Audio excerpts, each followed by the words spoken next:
Buenas noches, queridos hermanos, sean bienvenidos a este capítulo número 5 de Jesús habla hoy. Y como siempre decimos, el que anda con Cristo nunca está solo, y Dios hoy nos ha permitido traer una persona increíble, un gran amigo y hermano en Cristo, que hoy vamos a estar hablando de un tema súper interesante. Pero antes de entrar a ese tema, permítanme presentarles a Leicester. Sea bienvenido, Leicester. ¿Cómo te encuentras en este día? Agradecido por estar aquí en tu podcast. Espero que sea de bendición para las personas que escuchan y que te siguen. Así es, Leicester. Muchas gracias también por aceptar venir. Y el tema que vamos a estar hablando hoy es acerca de la palabra de Dios. Y para no poner más relleno, vamos a comenzar con la primera pregunta que tengo para Leicester. Para alguien que recién se acerca a la fe, ¿qué es la Biblia? ¿Es solo un libro o es algo más profundo, Ley? Cuando me haces esa pregunta, pues se me vienen a la mente dos tipos de personas. La persona que no cree en Dios y la persona que sí cree. Entonces, en definitiva, para la persona que no cree es un libro, ¿verdad? Porque incluso la Biblia tiene hasta un récord Guinness del libro más impreso, más vendido. Entonces, para muchas personas la Biblia es un libro, pero para los que creemos en Dios y los que creemos en Jesucristo especialmente, creemos que es la palabra de Dios. Entonces la respuesta sería, es la palabra de Dios, y hay versículos que lo corroboran. Eso inclusive Pablo escribe sobre ello. Dice, la escritura es inspirada por Dios y es útil para enseñar, para corregir, para redarguir y para instruir en justicia. Entonces, desde la época de Pablo ya está escribiéndose acerca de la palabra de Dios, y está los apóstoles, en este caso Pablo también, indicando que incluso hay otro versículo que dice que la palabra es viva y eficaz y más cortante que espada de dos filos. Entonces la palabra de Dios evidentemente transforma vidas. La palabra de Dios, cuando tú la lees, y por eso los que creemos en que la Biblia es la palabra de Dios, nos damos cuenta que cuando tú la lees tienes transformación, tienes corrección, tienes instrucción. Entonces tú puedes comparar hasta un niño pequeño que ha sido instruido con la palabra de Dios. Tú lo comparas con un niño que nunca ha visto la palabra de Dios ni ha sido instruido en la palabra, y puedes ver la diferencia de educación. Le puedes ver a este niño que sí ha sido instruido leer más fluido, tener términos, palabras, mayor cantidad de verbos. Entonces, en definitiva, la palabra de Dios hace muchísimas cosas en el creyente y en el que la lea. A veces no es creyente el que la lee. Amén. Entonces ya sabemos que la Biblia es la palabra de Dios viva para nosotros. Y dentro de esto podemos llegar a tener un pensamiento, y creo que las personas que no creen en esto, incluso en las que creen, podrían llegar a tener esta duda. La Biblia fue escrita por muchos hombres a lo largo de los siglos. ¿Cómo es posible que no tenga equivocaciones ni se contradiga a sí misma? ¿Cómo podemos confiar en su integridad? Ya, eso es, digamos, una de las principales argumentos que uno tiene al indicar que la Biblia es la palabra de Dios, porque como tú bien lo estás diciendo, fue escrita por más de 40 autores que hablaban idiomas diferentes, inclusive que tenían culturas diferentes, venían de incluso oficios diferentes. No todos eran letrados, instruidos. Entonces, a pesar de ello, cuando tú lees la palabra de Dios, consigues una línea o una autoría única, y eso para nosotros la autoría es el Espíritu Santo. Entonces, estos hombres de Dios fueron guiados por el Espíritu Santo y lograron escribir lo que Dios quería para nosotros. Entonces, cuando tú lees la Biblia, sobre todo lees el Antiguo Testamento, terminas encontrándote la promesa del Jesús Salvador. Y cuando lees el Nuevo Testamento, ves la promesa cumplida.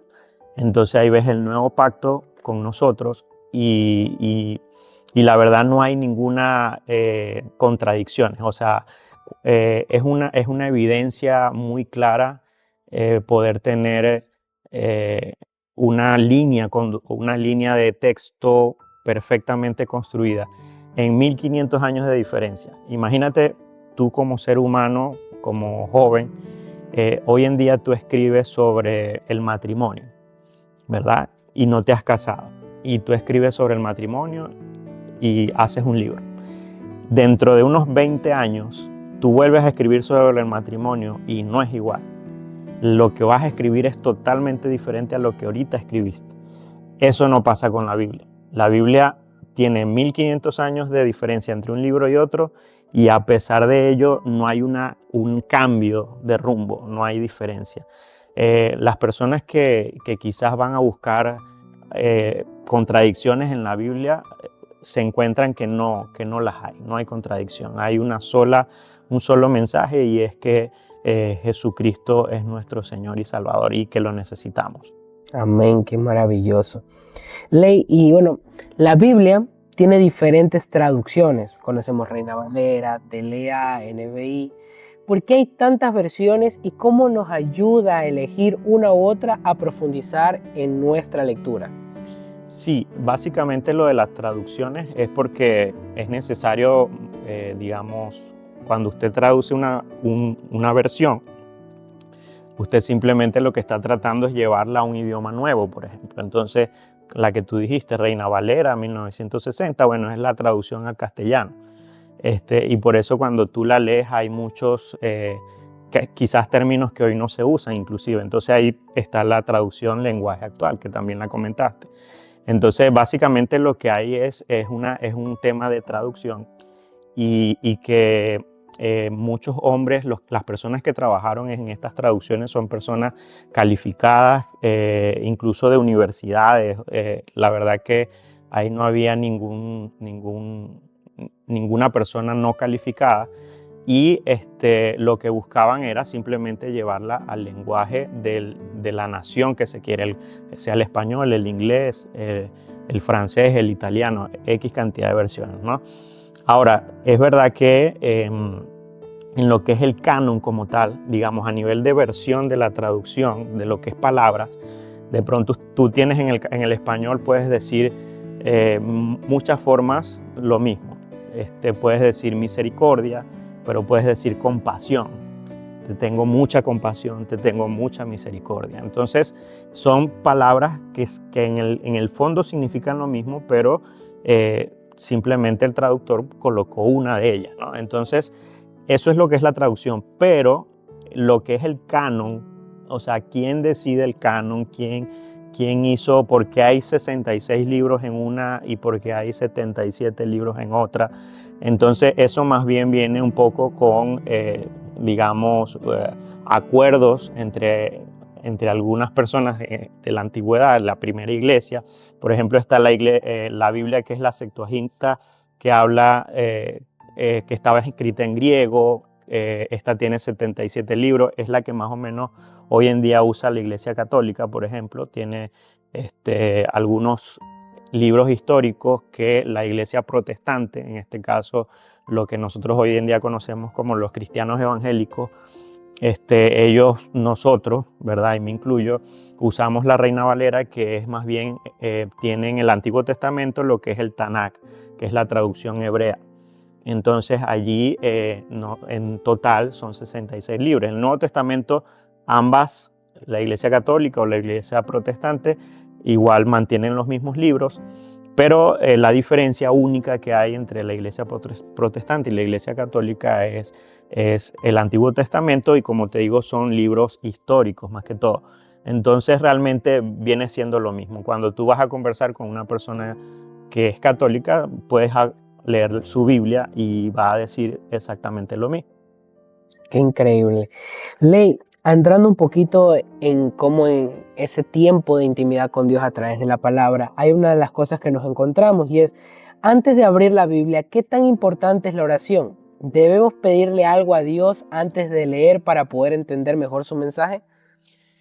Sí, yo creo que lo importante es qué es lo que andas buscando. O sea, cómo tú, por supuesto, si tú andas buscando pelear con Dios, ¿verdad? No vas a poder leer nada. Pero si tu corazón es lo suficientemente humilde, que a pesar de que no lo conozca, de pronto hay personas que es la primera vez que va a abrir una Biblia, y con la pregunta que tú me estás haciendo, esa persona debe orar primero para que le sea revelada la palabra de Dios.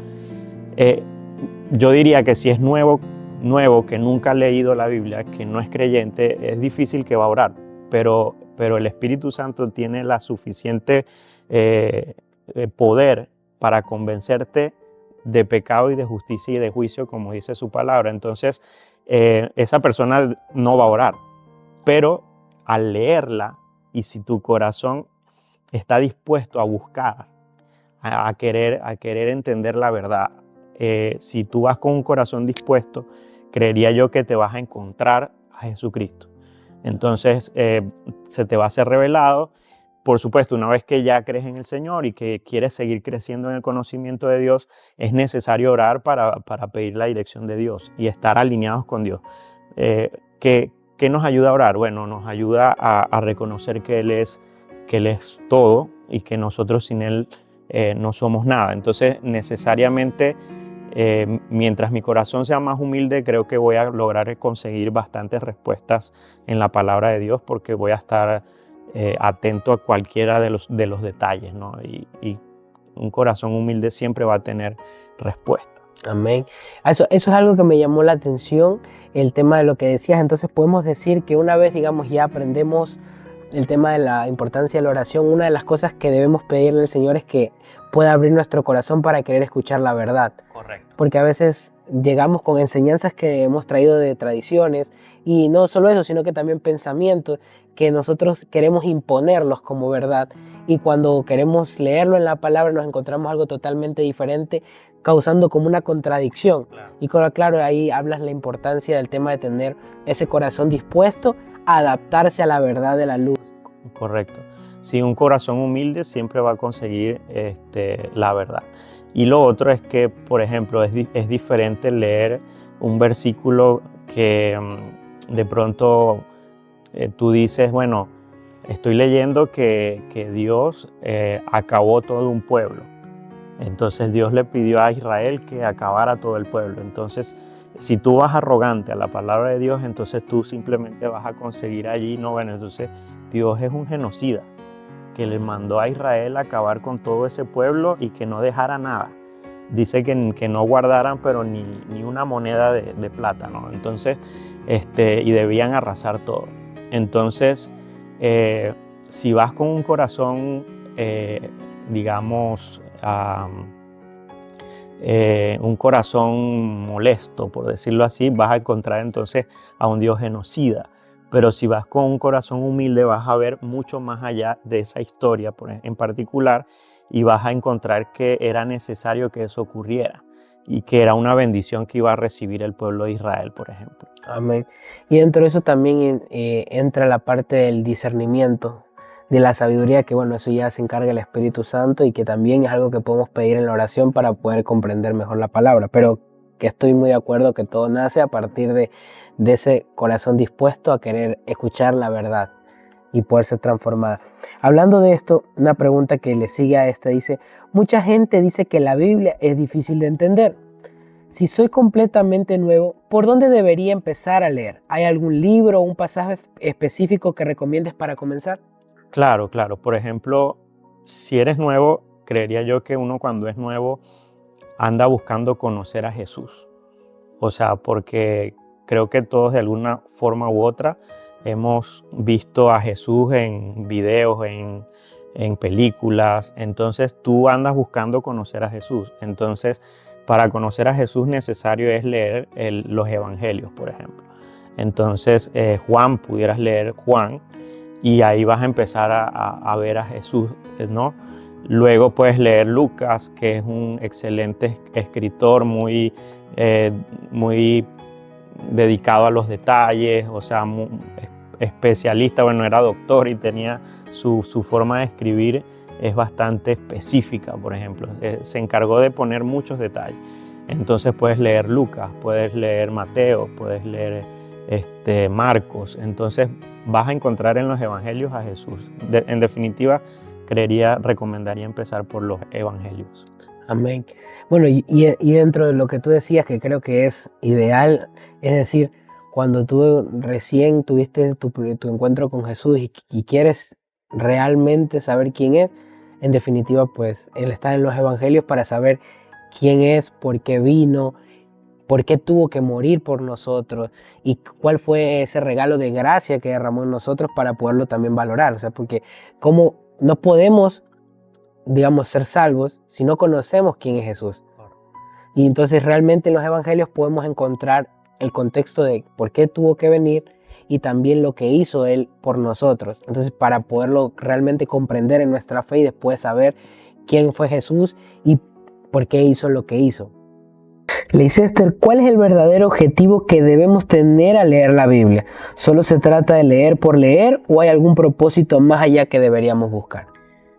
Bueno, te cuento que si tú vas solo por leer, vas a ir rápido y te vas a perder de los detalles. Entonces, muchas personas dicen, bueno, yo tengo como meta leerme toda la Biblia en 6 meses, no sé. Entonces, cuando empieza a leer y termina de leerla, perfecto, pero no hubo ningún cambio, ¿no? Entonces, creería yo que cuando tú lo lees, deberías tratar de ir buscando los detalles. Y en los detalles te vas a encontrar lo que decíamos al principio, que la escritura es útil para enseñar. Entonces, si tú estás leyendo y no ves que estás aprendiendo, debes detenerte y debes volver a leer. Hay un problema ahí. Hay un problema, entonces debemos pararnos y volver a leer. Ya no estoy entendiendo, las palabras son muy difíciles, qué sé yo, no están en mi lenguaje. Entonces voy a rebuscar incluso en un diccionario qué significa esa palabra, voy a buscar otra traducción, a ver qué dice, y terminas tú queriendo instruirte, ¿verdad? Redarguir, corregir, dice la palabra de Dios, que eso es lo que ella hace. Entonces, si usted está leyendo con instrucción, con dedicación, necesariamente va a haber un cambio en tu vida. Entonces, eso también debemos hacer un alto si es que estamos leyendo y nada que está cambiando nada. Seguimos, si somos casados, seguimos hablándole a nuestras esposas mal, estamos, qué sé yo, maltratando a nuestros hijos, estamos en el carro, vamos tocando corneta a todo el mundo y vamos gritando y siendo personas iguales que en el pasado. Entonces, creería yo que no hay corrección, no hay un redarguir del espíritu. Entonces, creo que cuando leemos la Biblia debemos ir por los detalles, ir lo suficientemente lento como para buscar la enseñanza. Amén. Y hablamos un poquito del tema de la transformación que la palabra ocurre en nosotros, y creo que al leerla por leer, como tú dices, nos perdemos de las riquezas de la palabra y también la importancia de que una vez hayamos encontrado esa enseñanza, tenemos que aplicarla, porque digamos ahí ocurre la transformación. Si nosotros vemos en la palabra cómo es que debemos tratar al otro y no lo hacemos, entonces no estamos poniendo en práctica lo que estamos leyendo. Entonces a la final es ese, como decía la misma escritura, que es escudriñar, es buscar lo que Dios te quiere decir, y después de buscar y que hayas encontrado lo que Dios te quiere decir, es orarlo para poderlo poner en práctica en nuestra vida. Ahora, hay una gran verdad, y es que hoy en día la mayoría de los jóvenes, por ejemplo, no están acostumbrados a leer. O sea, los jóvenes cada día van más al resumen, usan ChatGPT para conseguir los resúmenes rápidos. Entonces, lastimosamente eso es una realidad. No se está leyendo mucho. Entonces, si tú estás teniendo ese problema, yo creería que tienes que buscar la estrategia para lograr aprender. Entonces, si tú dices, bueno, la verdad que si empiezo a leer me quedo dormido, o no entiendo mucho, entonces empieza a buscar estrategias. Entonces, hay aplicaciones que la palabra de Dios se va leyendo sola. Entonces la escuchas en tu carro o la escuchas en tu casa con los audífonos, y entonces se te va leyendo sola y la vas colocando y vas prestando atención. O, por ejemplo, planificas con otras personas que ya hayan estudiado la Biblia, entonces te pones de acuerdo y le dices, bueno, vamos a leer juntos. De pronto, leyendo juntos logras hacer aprender más, ¿no? También se aprende haciendo. Por ejemplo, no tengas miedo de hablarle a otro. Entonces, cuando eres nuevo, creería yo que una recomendación muy buena es que quieras servir en la iglesia. Entonces, por ejemplo, en la iglesia local a la donde nosotros asistimos, se tienen muchas misiones con niños y en esas misiones se les enseñan historias bíblicas a los niños. Entonces tú terminas necesitando aprenderte la historia para contársela a un niño. Entonces, y mientras se la cuentas y mientras le haces preguntas al niño, terminas tú aprendiendo y el niño dándote enseñanzas que quizás tú no la habías visto y el niño te dice las enseñanzas, pero tú también mientras vas hablando allí consigues enseñanza. Entonces, si te da pereza leer, entonces ponte a hacer, ¿verdad?, otras cosas. Entonces haces dramatizaciones, haces poesía, haces canto, buscas la forma. Incluso los salmos eran cantos. Entonces era una forma de aprenderse la Biblia. Entonces utilizaban los salmos para cantarlas y redactar y, digamos, decir lo que la palabra de Dios decía de forma poética. Entonces son herramientas que uno debe reconocer y aplicar para aprender. No, y yo estoy muy de acuerdo. De hecho, me hacías recordar cómo iniciamos con todo esto. Porque cuando yo inicié, siempre me ha gustado hacer videos, pero yo me acuerdo que una vez tuve una conversación con mi papá, porque yo hacía videos de videojuegos, y él me dijo, tú llegas hasta aquí con el tema de los videos si no buscas hacer algo edificante, que edifique a las otras personas. Si tú buscas hablar de un tema, de matemática, de biología, de historia, lo que sea, pero que edifique a las otras personas, yo te apoyo y sigue haciéndolo. Pero si no, dejamos aquí. Entonces yo me acuerdo que él mismo me dio la idea en esa conversación, ¿por qué no hablas de Dios? Y yo recién había como que conocido quién era Dios, no leía la Biblia ni nada, pero ese tema de hacer videos, de prepararme, fue como que lo que me ayudó a conectarme porque no sabía qué contarles a los otros y me acuerdo que mi Biblia tenía como preguntas y devocionales ahí, y yo me acuerdo que me aprendía eso para poderlo contar. Entonces eso me ayudó muchísimo para conectar. Otra que creo que también es una muy buena herramienta es buscar amigos, tal vez de tu misma edad, que tengan ese amor por la palabra, que también es algo que me pasó. En la pandemia, cuando todos estábamos encerrados, Dios me permitió tener amigos que hacíamos Zoom y hacíamos devocionales todos los días, porque como había mucho tiempo, y yo veía en ellos como ese amor que tenían por la palabra y el conocimiento que tenían ellos, que era mucho más que el mío.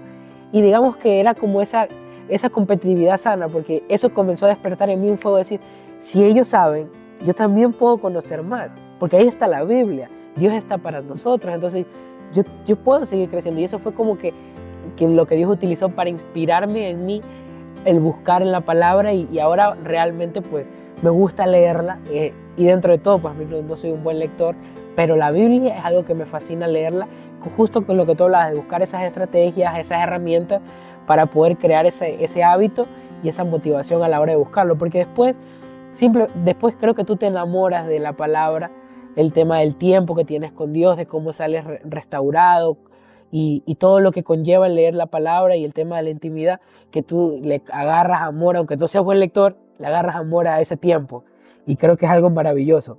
Leicester, dicen que el Espíritu Santo es la clave para entender la Biblia. ¿Puede una persona que no tiene el Espíritu Santo entender la verdad de lo que está leyendo, o solo ve las palabras y su significado más profundo? Sí, la Biblia dice que las cosas espirituales deben ser entendidas en lo espiritual, ¿verdad? Entonces, pero digamos que una de las funciones del Espíritu Santo es a convencerte de pecado. Entonces, si tú no eres creyente, si es la primera vez que tú abres la Biblia y vas a leer, simplemente el Espíritu Santo está allí y te va a convencer. Entonces, entonces necesariamente el Espíritu Santo debe estar presente, ¿verdad?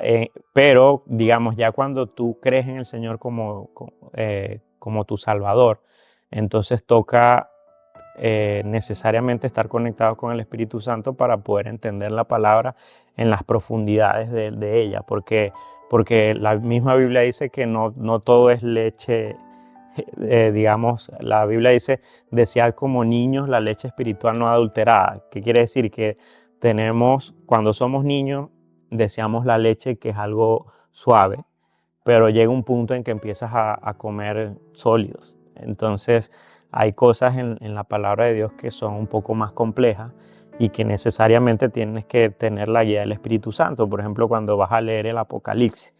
Entonces, si tú vas a leer el Apocalipsis sin el Espíritu Santo, te sorprendes, no entiendes nada, son muchas simbologías y bueno. Entonces, y así muchas cosas, ¿no? Hay cosas que hay que estar alineados con Dios para entenderlas y para no fijar posiciones tan rápido. Entonces, no quisiera hablar de un tema en específico, pero sí hay posiciones que son difíciles. Entonces, que es necesario tener al Espíritu Santo para tomar una decisión respecto a una posición en específico. Claro. Por ejemplo, digamos, un creyente nuevo puede entender las parábolas porque Jesús dentro de los evangelios las explicó. Pero probablemente si no no tiene el Espíritu Santo, pues no lo va a hacer parte de su vida. Va a ser una cosa más que haya leído, por mucho que haya podido entender la parábola. Como no la va a poder hacer parte suya y tampoco va a poder ser transformado por medio de esa parábola, digámoslo así. Tomando en cuenta el ejemplo de las parábolas, porque Jesús mismo se encargó de explicarla. Sí, y muchas veces se la explicaba a sus discípulos, solo que nosotros, como ya tenemos la Biblia escrita, entonces podemos leer lo que es la parábola y podemos leer la explicación.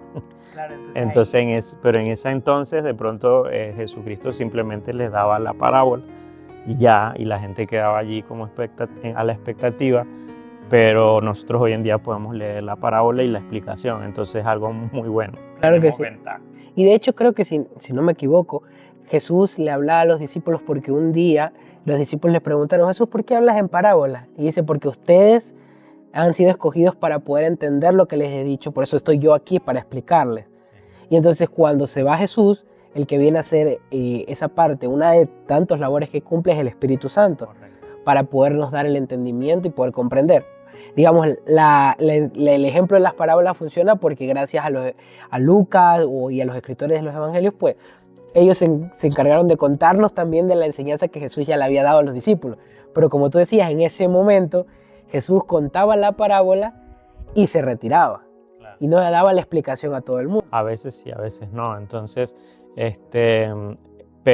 y otra cosa importantísima de la acción del Espíritu Santo mismo es que tú puedes ver que hay testimonios en muchas partes del mundo donde los presos, por ejemplo, usaban la palabra de Dios para fumar algún estupefaciente, ¿no? Entonces, pero escuché una vez un testimonio que decía: bueno, está bien, te voy a dar la Biblia para que hagas eso, pero cada vez que te lo vayas a fumar léete lo que vas a fumarte. Entonces terminaban no llegando ni a la mitad de la Biblia cuando ya estaban convertidos. Entonces el Espíritu Santo te va a convencer de pecado y de justicia y de juicio. Entonces creo yo que ese es lo que hace a la palabra de Dios distinta a un libro, y volvamos a la primera pregunta, que te va a transformar, o sea, te vas a conseguir a Jesús allí. Amén.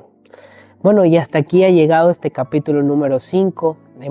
Muchas gracias, Leicester, por estar presente. Y algo que quería terminar diciendo era que disfruten del proceso y de la etapa en la que se encuentran. Como decía Pedro, que era lo que tú mencionabas acerca de la leche, todos iniciamos consumiendo la leche, pero pronto Dios está obrando en nuestro corazón a través de su Espíritu Santo y esa leche se convierte en algo más sólido y de repente así vamos creciendo y vamos aumentando. No queramos no disfrutar el proceso de ser un bebé y querer ser adulto, sino que tratemos de gozar en el Señor en todas las etapas. No caigamos tampoco en ver cómo está el otro y cómo es superior a mí, sino que podamos enfocarnos en nosotros y en lo que Dios quiere hacer en nosotros, porque seguramente esa persona también tuvo un proceso muy largo que Dios trató con él para poder llegar hasta donde está. Entonces, esto fue Jesús Habla Hoy. Esperemos que haya sido de bendición y nos vemos en el siguiente capítulo. Adiós.